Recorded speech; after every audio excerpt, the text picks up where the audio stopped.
Number one is the economy. We have assessed where we were in 2022.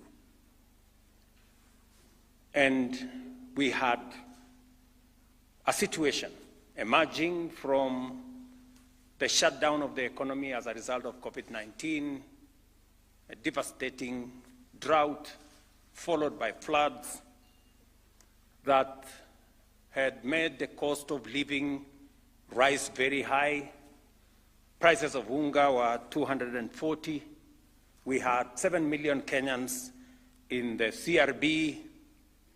Our inflation was at 9.6%. Our exchange rate skyrocketed to about 165 shillings to the dollar. Our foreign exchange earnings went to a low of $6.5 billion, only 3 months of import cover. We had difficulties with supply of our fuel requirements, and our CBR was all the way to almost 14%, and treasury bills were trading at around 16%, and things were difficult. And we had to respond. We did commit that we would get the 7 million Kenyans that were in CRBs out, and we did. We did also commit that we would deal with the challenge of food supply, and we did. The situation today, I have told you what the situation was. The situation today, because of the interventions that we have carried out, is that inflation is down from 9.6 to 3.8. Our currency exchange is down from the high of 165 to 129 shillings to the dollar for the last 14 months.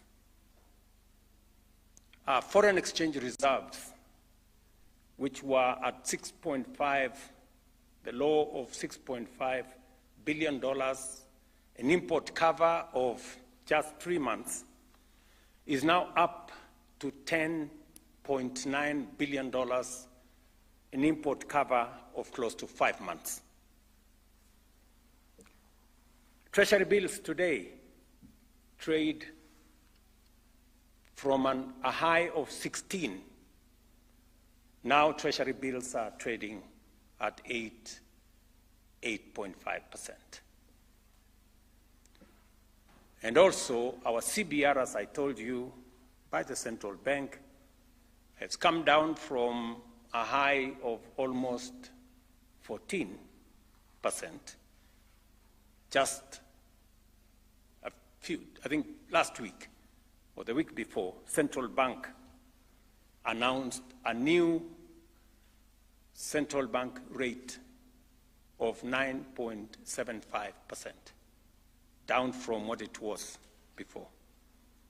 As a result, our economy has improved from being the 8th largest economy in Africa to being the 6th largest economy in Africa.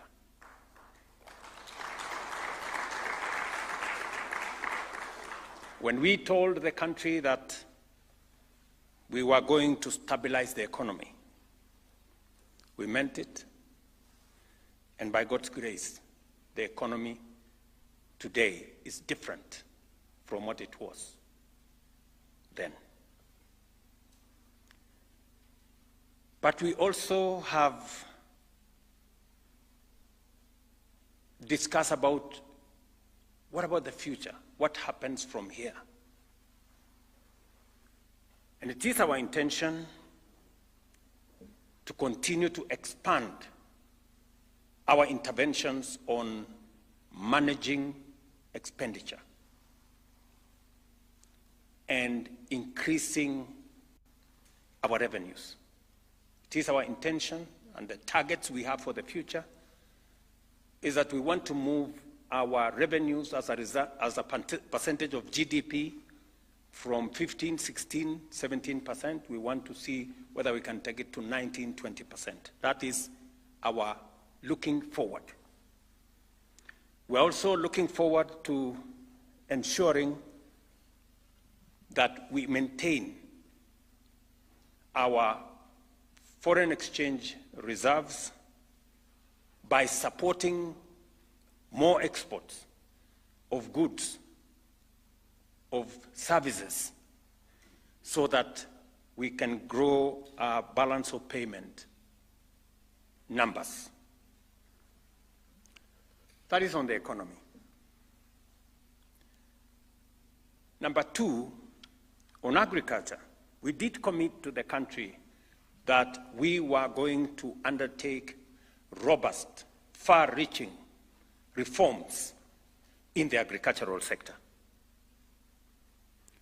And as I have said, you know very well that we had an untenable situation where the cost of living was very high. The largest contributor, as you all know, to inflation and the cost of living is the cost of food. And it wasn't going to be possible to deal with the challenge of cost of living or cost of food without significantly transforming agriculture. So what did we do to deal with that situation that we had where agriculture was not supplying enough food? We had challenges of policies in that space. We had fraud on fertilizer and all the other interventions that were going on.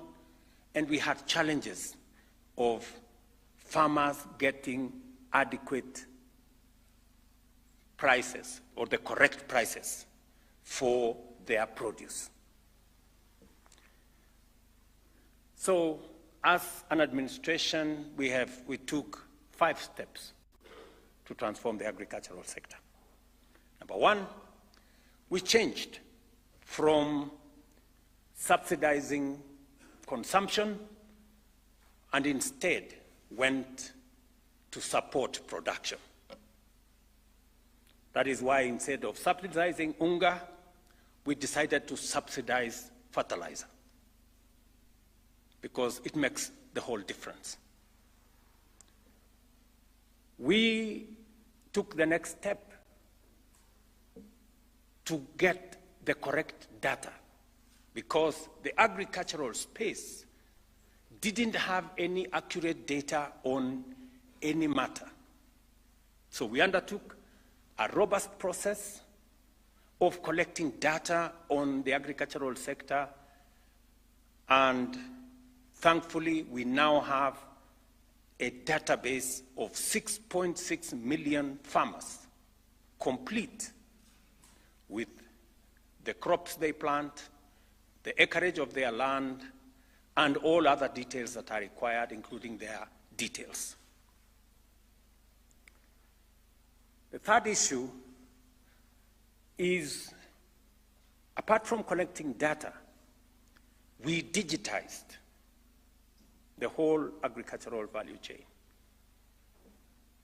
to assist us eliminate fraud and corruption and theft that was prevalent, so that it undermined corruption, theft, and fraud, undermined delivery of government programs, even the subsidy program, even the fertilizer program. And as a result of the interventions that we have carried out in the agricultural sector, as per the commitment we made to the people of Kenya,